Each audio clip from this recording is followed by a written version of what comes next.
أعوذ بالله من الشيطان الرجيم بسم الله الرحمن الرحيم فلذلك فادع واستقم كما أمرت ولا تتبع أهواءهم وقل آمنت بما أنزل الله من كتاب وأمرت لأعدل بينكم. கண்ணியத்திற்குரிய அல்லாஹ்வின் அடியார்களே, சூரத்து ஷூராவை நாம் பார்த்து வருகின்றோம். இப்போது அதே விவசாயத்தினுடைய வசனத்தை அல்லாஹு தாலா 20வது வசனத்தில் பேசி முடித்துவிட்டு 21இல் அம்லஹும் ஷுரகாஉ ஷரஊ லஹும் மினத்தீனி மா லம் யஅஸம் பிஹில்லாஹ், அல்லாஹ்வினுடைய அனுமதி இல்லாமல் அவர்களுடைய தீனில் எதுவெல்லாம் அவர்களுடைய தீன் என்று அவர்கள் நினைக்கிறார்களோ அதை ஏவக்கூடிய இணை தெய்வங்கள் அவர்களுக்கு உண்டா என்ற கேள்வியை அல்லாஹு தாலா எழுப்புகின்றான். இந்த மக்கள் அல்லாஹு தாலா எந்த மார்க்கத்தை கொடுத்தானோ அந்த மார்க்கத்தை விட்டுவிட்டு அவர்களாக ஒரு சில விஷயங்களை பெரியவர்கள் சொன்னார்கள், அவர்கள் சொன்னார்கள், இவர்கள் சொன்னார்கள் என்பதை கொண்டு வந்து இணைத்தது காலம் காலமாக இருந்ததை இந்த வசனம் மிக தெளிவாக நமக்கு புரிய வைக்கின்றது.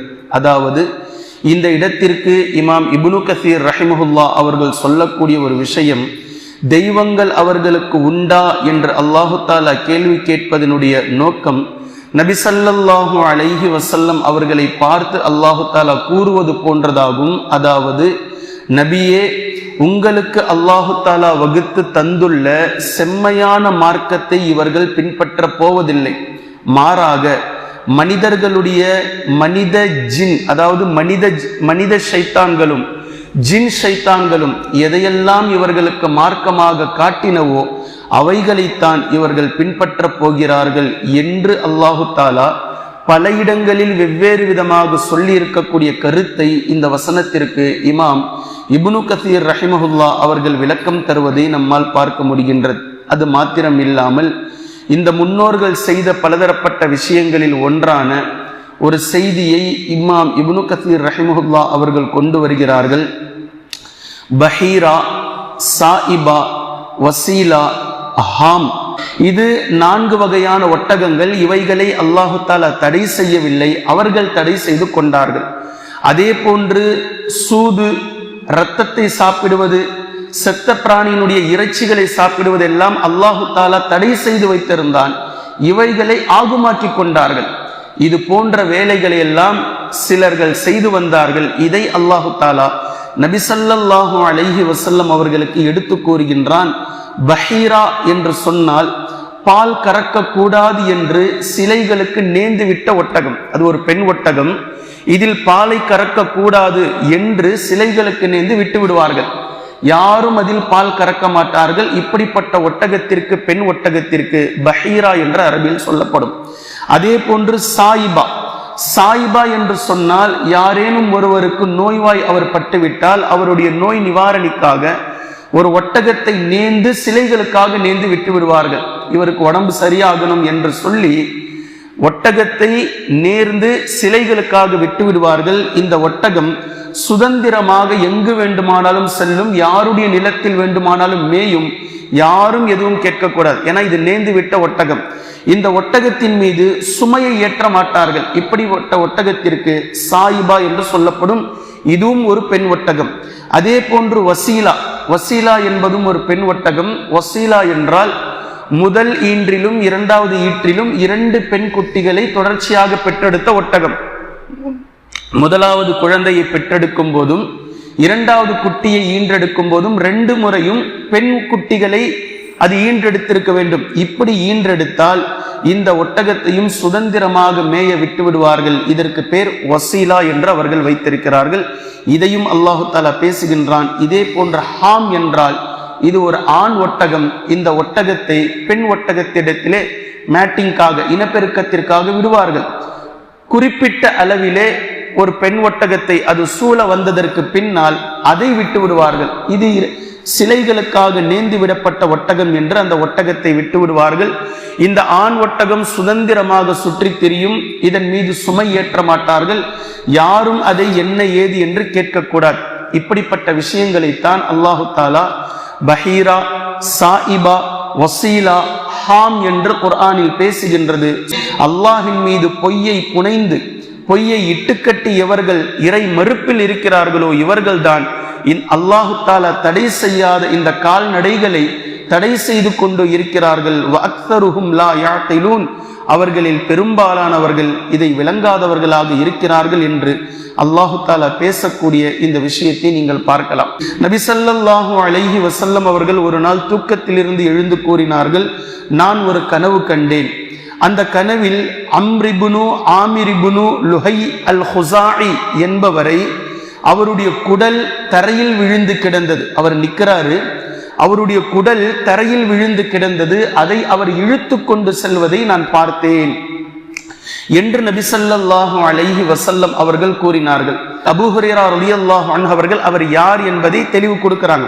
இவர் யார் என்றால், அதாவது இவர்தான் முதலாக இந்த ஒட்டகங்களை இது போன்றதொரு நிலைமைக்கு நேர்ந்து விட்டவர். இதுக்கு முன்னாடி அல்லாஹு தஆலாவோ நபிமார்களோ இப்படி ஒரு ஏற்பாட்டை சொல்லவும் இல்லை, எந்த நபிமார்களும் செய்து காட்டவும் இல்லை. முதலாக இவர்தான் இந்த விஷயத்தை செய்தவர். இவர் அந்த காலத்தில் குறுநில மன்னராக வாழ்ந்தவர். ஹுஸாஆ குலத்திற்கு குறுநில மன்னராக வந்தவர் தான் இவர்தான் முதலாக இது போன்ற கால்நடைகளை சிலைகளுக்கு நேர்ந்து விடக்கூடிய ஒரு வழக்கத்தை உண்டு செய்தவர். அது மாத்திரம் இல்லாமல் குறைஷி குல மக்களை முதலாக சிலை தெய்வங்களின் பக்கம் கொண்டு வந்து வணங்க வைத்தவரும் இவர்தான். இதனால் தான் இவர் நரகத்தில் வேதனை செய்யப்படுவதை போன்று தங்களுடைய குடலை இழுத்து செல்வதை போன்று நபி ஸல்லல்லாஹு அலைஹி வஸல்லம் அவர்கள் கனவில் காண்கிறார்கள். இந்த ஹதீஸ் அபூ ஹுரைரா ரலியல்லாஹு அன்ஹு அவர்கள் அறிவிக்கிறார்கள். எனவே தான் அல்லாஹு தஆலா இந்த இடத்தில் மார்க்கம் அல்லாஹு தஆலா அனுமதிக்காததை அவர்களாக செய்யக்கூடிய தெய்வங்கள் அவர்களுக்கு உண்டா என்று அல்லாஹு தஆலா கூறிவிட்டு, ஒருவேளை இவர்களுக்கு அல்லாஹு தஆலா கியாமத்தினால் அழிவினுடைய தினம் என்று என்பது மாத்திரம் நிர்ணயிக்காமல் இருந்திருந்தால் இவர்களுடைய கதைகளை அல்லாஹு தஆலா என்றோ முடித்திருப்பான். வலவுலா கலிமத்துல் ஃபஸ்லி லகுதிய பைனஹும், அல்லாஹ்வினுடைய தீர்ப்பு மாத்திரம் முந்தி இருக்காவிட்டால், அல்லாஹ்வினுடைய வார்த்தை முந்தி இருக்காவிட்டால் அல்லாஹு தஆலா என்றோ இவர்களுடைய கதைகளை முடித்து இருப்பான். வ இன்னல்லாலிமீன லஹும் அதாபுன் அலீம், என்றாலும் கண்டிப்பாக இது போன்ற லாலிம்களுக்கு நாளை மறுமையில் நோவினை தரக்கூடிய வேதனை இருக்கின்றது. இது அவர்களுடைய மரணத்திலிருந்து துவங்கிவிடும் என்பதை 21வது வசனத்தில் சொல்லிட்டு இதைத்தான் அல்லாஹு தஆலா இன்னும் தெளிவாக பேசுகின்றான். நாளை மறுமை நாளையில் நபியே, தரல்லாலிமீன முஷ்ஃபிகீன மிம்மா கஸபு வஹுவ வாகிஉன் பிஹிம், நரகத்தினுடைய விளிம்பிலே கவலை கொண்டவர்களாக இவர்கள் நின்று கொண்டிருப்பார்கள். நாம் நல்லவைகளை செய்திருக்கலாமே, நாம் குர்ஆன் ஹதீஸை பின்பற்றி இருக்கலாமே, பயான்களை கேட்டு அது போன்று நாம் அமல் செய்வதற்கு முயற்சி செய்திருக்கலாமே என்று கவலைப்பட்டவர்களாக நரகத்தினுடைய விளிம்பில் நின்று கொண்டிருப்பதை நபியே நீங்கள் மறுமை நாளையில் இவர்களை காண்பீர்கள். அதே நேரத்தில் போன்ற நாளை மறுமை நாளையில் சொர்க்கத்திற்குள் சுகபோகங்களை கொண்டு சுவனவாதிகளாக அவர்கள் இருப்பார்கள். லஹும் மா யஷாஊன இன்த ரப்பிஹிம், அவர்களுடைய ரப்பிடத்தில் அவர்கள் நாடியது அல்லாஹ்விடத்தில் அவர்களுக்கு கிடைக்கும். ذَلِكَ هُوَ الْفَضْلُ الْكَبِيرُ, இதுதான் மகத்தான சிறப்பான வெற்றி என்பது இதுதான். இது ஏன் அல்லாஹ் தஆலா இங்க பேசுறான் அப்படின்னா, நரகவாதிகளையும் சொர்க்கவாசிகளையும் நபி ஸல்லல்லாஹு அலைஹி வஸல்லம் அவர்கள் காண்பதை கொண்டு அல்லாஹ் தஆலா பேசுகின்றான். நல்லா யோசிச்சு பாருங்க, நாளை மறுமை நாளையில் ஒரு சாரார் கவலைப்பட்டவர்களாக நரகத்திற்கு தகுதியானவர்களாகவும் அல்லாஹ் நம்மை காப்பாற்ற வேண்டும். இன்னொரு சாரார் அல்லாஹ்வினுடைய பொருத்தத்தை பெற்ற சொர்க்கத்திற்குரியவர்களாக இருக்கும் போது அந்த ஒவ்வொரு நபர்களுக்கும் இரு சாராருக்கும் என்ன நினைப்பு வரும்? அதாவது பூமியில் சொர்க்கம் சென்றவர்களுக்கு நினைவிற்கு வரும், நாம இன்னும் கொஞ்சம் அமல் செய்திருக்கலாமோ, இந்த விஷயத்தில் இவ்வளவு பொருத்தம் இன்னும் கொஞ்சம் பொறுத்திருக்கலாமோ, அல்லாஹ் இன்னும் நன்மையை கொடுத்திருப்பானே, இந்த விஷயத்துல இவ்வளவு விட்டு கொடுத்தோம் இன்னும் கொஞ்சம் விட்டு கொடுத்திருக்கலாமோ, இந்த 4 பேரை மன்னிச்சோம் இவரையும் மன்னிச்சிருக்கலாமோ என்றெல்லாம் சொர்க்கவாசிகள் யோசிப்பார்கள். அவர்களுடைய சந்தோஷத்தினுடைய உச்சத்தில் இன்னும் கிரேடுகளை பெற்றிருக்கலாமே என்று நினைப்பார்கள். இதே போன்று இந்த நரகவாதிகள் உலகத்தில் எதையெல்லாம் அவர்கள் தங்களுடைய கிரேடுகளாக நினைத்து கொண்டார்களோ, தங்களுடைய ஆணவத்தாலும் தங்களுடைய பெருமையாலும் நாம தான் இங்க எல்லாம் என்று அவர்களுக்கு கிடைக்கக்கூடிய அந்த கிரேடுகளை, அதிகார தோரணையை, ஆணவத்தை கொண்டு இதுதான் சரியானது, எப்படி கெத்தா இருக்கிறோம் பார், நாங்க சொல்றதை கேளுங்க, நாங்க சொல்றதை செய்யுங்க என்று இந்த உலகம் எந்த வார்த்தையை கொண்டு அவர்களுக்கு கிரேடுகளாக கொண்டு வந்ததோ இது எல்லாம் நாளைக்கு மறுமை நாளில் நினைச்சு பார்ப்பாங்க. அதை நம்ம பெருசா நினைச்சோமே, அதை நம்ம கிரேடுன்னு சொல்லி நினைச்சுக்கிட்டு இருந்தோமே, அதை நம்ம கெத்துன்னு சொல்லி நினைச்சுக்கிட்டு இருந்தோமே, இந்த மாதிரி நரகத்துக்கு வரத்துக்கு தானா ஷைத்தான் நம்மளை அது கெத்துன்னு சொல்லி நினைக்க வச்சான். ஷைத்தான் நம்மளை நல்லா வழிக்கெடுத்துட்டானே, பெருமையை ஏத்தி ஏத்தி நம்மளை தலைகணத்துக்கு உள்ளாக்கி இப்படி ஆக்கிட்டானே என்று அவர்கள் நினைப்பார்கள். இப்ப இந்த இரண்டில் உண்மையில் உலகத்தில் நீங்கள் அடைவது வெற்றி அல்ல, உலகத்தில் நீங்கள் மிகப்பெரிய பெருமைவாதிகளாக இருந்து நீங்க 4 பேரை அடக்கி ஆள்வது வெற்றி அல்ல. நாளை மறுமை நாளையில் அல்லாஹுக்கு கட்டுப்பட்ட அடியார்களாக இருந்து அல்லாஹினுடைய பொருத்தத்தை பெற்று அல்லாஹினுடைய ரஹ்மத்தை அடைந்தவர்களாக நாளை அவர்கள் சொர்க்கத்திற்குள் செல்வார்களோ ذَلِكَ هُوَ الْفَضْلُ الْكَبِيرُ, இதுதான் மகத்தான சிறப்பான மிகப்பெரிய வெற்றி என்று அல்லாஹு தாலா மிக தெளிவாக அடையாளமிட்டு காட்டுகின்றான். இதுவரை 22 வசனங்களை நாம் பார்த்து முடித்திருக்கிறோம். அல்லாஹு தாலா அடுத்த வசனத்தில் முஃமின்களுக்கு இன்னும் வலுவூட்டுகின்றான். ஈமான் கொண்டு எவர்கள் நற்செயல்கள் புரிந்தார்களோ இப்படிப்பட்ட அல்லாஹ்வினுடைய அடியார்களுக்கு சுப செய்தி உண்டு, அதில் எந்த மாற்று கருத்தும் இல்லை. அல்லாஹு தஆலா இதை வலுவாக்குறான். யாரேனும் ஒரு முஃமின் நான் செய்த அமல் ஏதேனும் ஒன்றுக்கு அல்லாஹு தஆலா நன்மையை விட்டு விடுவானா, கூலி கொடுக்காமல் விட்டு விடுவானா என்று தயவு செய்து எண்ண வேண்டாம்.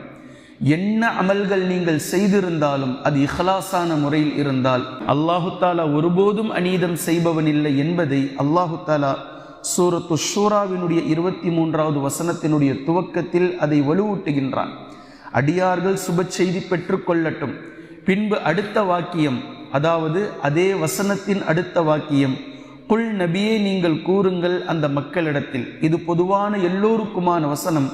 லா அஸ்அலுக்கும் அலைஹி அஜ்ரன் இல்லல் மவத்தத ஃபில் குர்பா, இந்த தீனை இந்த இஸ்லாத்தை லா இலாஹ இல்லல்லா என்ற கலிமாவை உங்களிடத்தில் நான் கொண்டு வந்து சொல்லியதற்கு பின்னால் சொல்வதினால் இதனுடைய நோக்கம் உங்களிடத்தில் நான் எந்த கூலியையும் கேட்கவில்லை, மாற்றமாக உங்களுக்கும் எனக்கும் மத்தியில் இருக்கக்கூடிய இந்த நெருக்கமான உறவை அன்பை கொண்டே தவிர, அன்பால் நெருக்கத்தால் உறவு பாராட்டுவதால் இதை நெருக்கமாக்குவதை தவிர வேறு எந்த கூலியும் உங்களிடத்தில் நான் கேட்கவில்லை. நான் இந்த தீனை சொல்வது ஒன்று இருக்கக்கூடிய உறவுகளை காப்பாற்ற வேண்டும் நாளை மறுமை நாளையில் என்ற ஒரு நோக்கம். அதே அளவு இன்னொன்று, இந்த தீனை நான் உங்களிடத்தில் சொல்வதினால் அந்நியர்களெல்லாம் உறவுகளாக மாறிவிடுகின்றார்கள். லா இலாஹ இல்லல்லா என்ற கலிமா என்ற ஒற்றை வரியின் மூலம் இதைத்தான் நான் உங்களிடத்தில் சொல்லிக் கொண்டிருக்கிறேன் என்று நபியே நீங்கள் சொல்லுங்கள். ஒமை யக்தரிஃப் ஹஸனத்தன் நஸீது லஹு ஃபீஹா ஹுஸ்னா, எவர் ஒருவர் நன்மையை அதிகமாக்குவாரோ, நன்மையை அதிகப்படுத்தி கொண்டே இருப்பாரோ, நற்கருமங்களை நன்மையான விஷயங்களை அதிகமாக்கி கொண்டிருப்பார்களோ, நஸீது லஹு ஃபீஹா ஹுஸ்னா, நாமும் அவருக்கு நன்மையை அதிகப்படுத்தி கொண்டே இருப்போம், நாமும் அவர்களுக்கு நன்மையை ஏற்றிக்கொண்டே இருப்போம். இன்னல்லாஹ கஃபூருன் ஷகூர், நிச்சயமாக அல்லாஹு தாலா பாவங்களை மன்னிப்பவனாகவும் நன்றி பாராட்டுபவனுமாக இருக்கின்றான். அவருடைய தக்வாவும் ஈமானும் எந்த அளவிற்கு இருக்கிறதோ ஒரே ஒரு நன்மையை கொண்டு அவர் செய்வதின் மூலம் அல்லாஹு தாலா அதை ரெட்டிப்பாக பன்மடங்காக அதை திருப்பி கண்டிப்பாக தருவான். இதைத்தான் அல்லாஹு தாலா கடைசி வாக்கியத்தில் பாவங்களை மன்னிப்பவனும் ஷகூர் நன்றி பாராட்டுபவனுமாக அல்லாஹு தாலா இருக்கின்றான். இது 23வது வசனம். 24வது வசனத்தில் அல்லாஹு தாலா இன்னொரு செய்தியை பேசுகின்றான். அம் யகூலூன இஃப்தரா அலல்லாஹி கதிபா, அல்லது நபியே அந்த மக்கள் உங்களை பார்த்து இப்படி சொல்கிறார்களா, இவர் என்றால் முஹம்மத் என்ற இவர் ஸல்லல்லாஹு அலைஹி வஸல்லம் அல்லாஹ்வின் மீது பொய்யை இட்டுக்கட்டி கூறிக்கொண்டிருக்கிறார் என்று அந்த மக்கள் உங்களை பார்த்து சொல்கிறார்களா? ஒருவேளை அப்படி நீங்கள் கூறி இருப்பீர்களாயில் குர்ஆனுடைய இந்த வசனத்தை வாக்கியங்களை புனைந்தோ திரித்தோ இடைச்செருகள் செய்தோ கூடுதல் குறைதலாக நீங்கள் மாற்றி ஒரு வேளை சொல்லி இருப்பீர்களேயானால் உங்களுடைய உள்ளத்தின் மீது அல்லாஹு தாலா முத்திரையிட்டு இருப்பான். எவ்வளோ பெரிய வாக்கியம் பாருங்க. இதை சொல்லிட்டு அல்லாஹு தாலா சொல்வது, அப்படி நீங்க செய்யல, அந்த மாதிரி அல்லாஹ் முத்திரையிடல அல்ல. அல்லாஹு தாலாவுடைய விஷயத்தில் அப்படி என்றால் நீங்களும் அப்படி செய்யல. அல்லாஹ் எப்போது உங்களுடைய உள்ளத்தை முத்திரையிடவில்லையோ நீங்களும் கூடுதல் குறைதலாக செய்யவில்லை. இவர்கள் சொல்வது நபி அவர்கள் இட்டுக்கட்டி கொண்டிருக்கிறார்கள், பொய்யுரைக்கிறார்கள் என்று சொல்வது அவர்கள்தான் பொய் பேசி கொண்டிருக்கிறார்கள். நீங்கள் அவ்வாறு செய்யவில்லை. நஊது பில்லாஹ் மின் தாலிக். வயம்ஹுல்லாஹுல் பாத்தில வயுஹிக்கல் ஹக்க பிகலிமாத்திஹி. அல்லாஹு தாலா எப்போதும் அநியாயங்களை அழிக்கின்றான், பாத்திலை அல்லாஹு தாலா அழிக்கின்றான். நல்ல வார்த்தைகளை அல்லாஹு தாலா உயிர்ப்பித்து கொண்டே இருக்கின்றான், அதை உறுதிப்படுத்தி கொண்டே இருக்கின்றான். நல்ல விஷயங்களை அல்லாஹு தாலா உருவாக்கம் செய்கின்றான், பாத்திலை அல்லாஹு தாலா அழிக்கின்றான். இன்னஹு அலீமும் பிதாத்தி சுதூர். நிச்சயமாக அல்லாஹு தாலா அனைத்தையும் அறிந்தவனாகவும் அவர்களுடைய நெஞ்சங்களிலே என்ன இருக்கின்றது என்பதை அல்லாஹு தாலா அறிந்தவனாகவும் இருக்கின்றான் என்று 23 மற்றும் 24 வசனத்தில் அல்லாஹு தாலா பேசி இருக்கக்கூடிய தர்ஜுமாவை நாம் பார்த்திருக்கிறோம். இன்ஷா அல்லாஹ் இதனுடைய விளக்கத்தை, தெளிவான விளக்கத்தை தொடர்ச்சியாக நாம் காணலாம்.